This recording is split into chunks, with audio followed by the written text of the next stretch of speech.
Le digo, tiene ritos, tiene mitos. Permítame un contacto con el doctor José Franco. El doctor es científico, investigador del Instituto de Astronomía de la UNAM. José, doctor, ¿cómo estás? Buenas noches, gusto en saludarte, tocayo.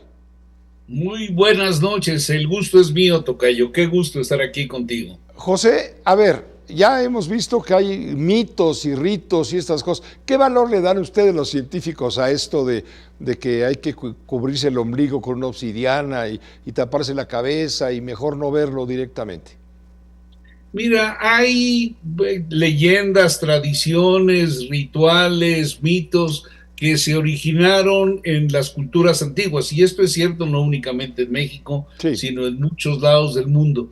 Y esto es parte de nuestra herencia cultural y como tal, pues todos debemos de respetarlas.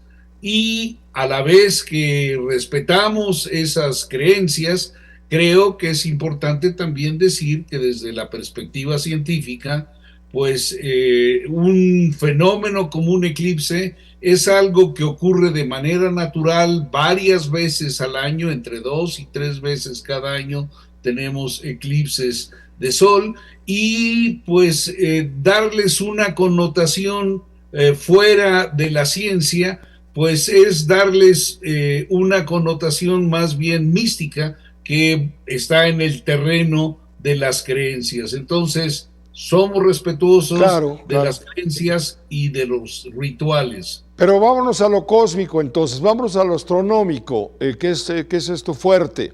¿Qué permite a los científicos el poder presenciar un eclipse de estos? Porque tengo entendido que gracias a los eclipses se han descubierto, ha habido descubrimientos importantes sobre el comportamiento de la Tierra. Tengo entendido, a ver, explícame por favor, que el helio se descubrió después de un eclipse total de Sol.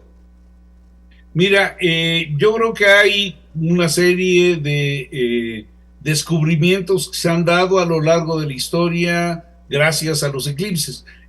Por ejemplo, en 1919 hubo un eclipse total de sol que pasó por Brasil y llegó a África, y esto ocurrió un poquito después de que Einstein hizo su teoría general de la relatividad.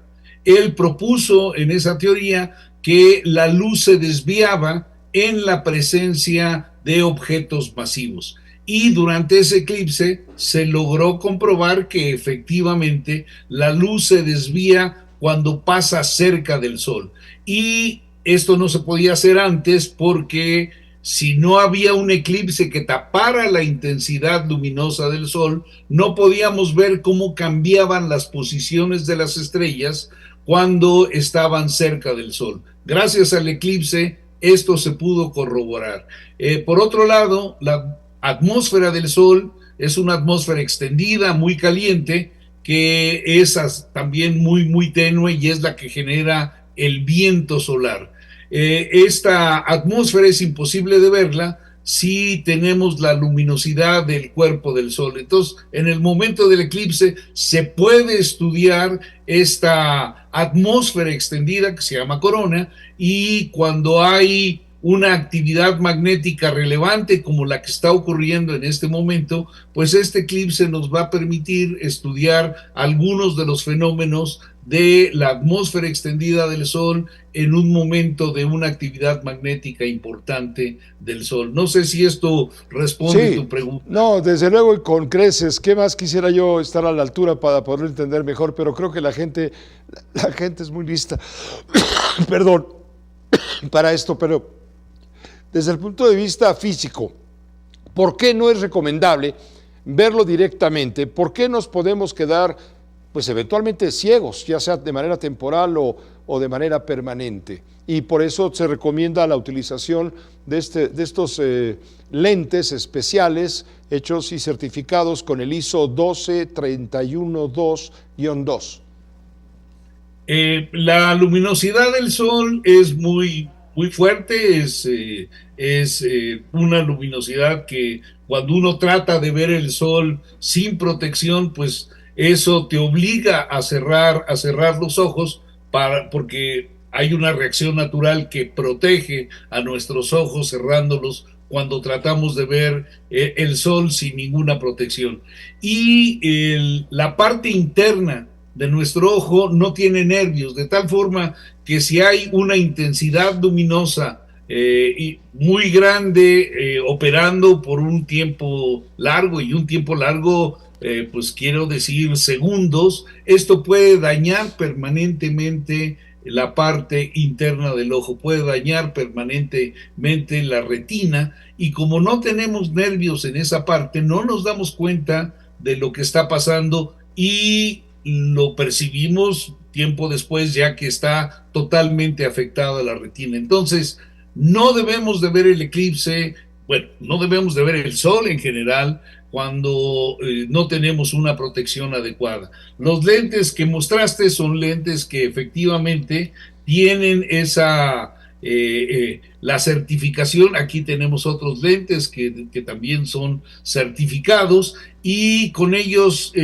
estamos evitando que el grueso de la intensidad luminosa del sol entre a nuestros ojos, y eso pues resguarda nuestra visión.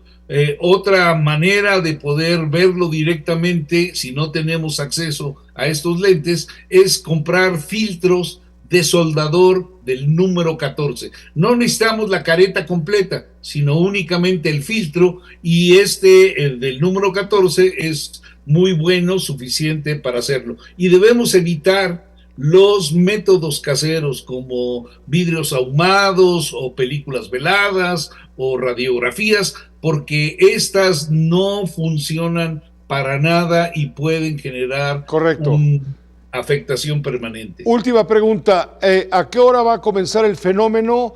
¿Cuándo va a ser el cenit del fenómeno? Es decir, la parte, digamos, más intensa de oscuridad, ¿y a qué hora va a terminar?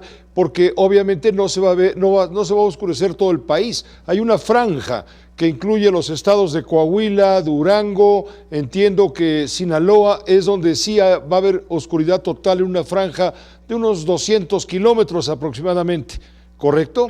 Sí, y en otros lados irá en un 90%, 95%, 90%, 75%. Por ejemplo, Ciudad de México creo que se va a ver en un 75%, entiendo.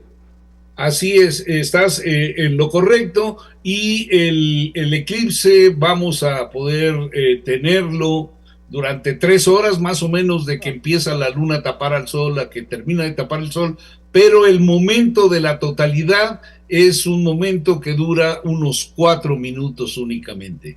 Para la Ciudad de México, el máximo se va a obtener por ahí de las 12 del día con 14 minutos, y en el caso, por ejemplo, de Mazatlán, en donde hay una hora menos, entonces se va a dar alrededor de las 11 de la mañana con algunos minutos. Entonces, dependiendo del uso horario, pues eso nos permitirá decidir en qué momento es para cada localidad. Pero para la Ciudad de México, y uno puede relacionarlo con los otros usos horarios, el máximo se dará alrededor de las 12 con 14 minutos. José Franco, te agradecemos muchísimo tu tiempo y buena disposición para explicarnos con bases científicas y claras lo que vamos a tener que observar o vamos a poder observar, y hay que aprovechar el tiempo. ¿Por qué? Porque habrá otra repetición de algo semejante, un fenómeno igual, pero hasta 2052, según nos dijeron hoy ustedes los científicos, es decir, hasta dentro de 28 años. Así es, hasta 2052 México va a poder disfrutar de otro eclipse total de sol. Muchas gracias, José Tocayo, muchas gracias por aceptar la invitación. Es un placer siempre charlar contigo, Tocayo. Hasta luego, gracias, buenas noches. El doctor José Franco, investigador del Instituto de Astronomía de la UNAM. Bien interesante, ¿eh?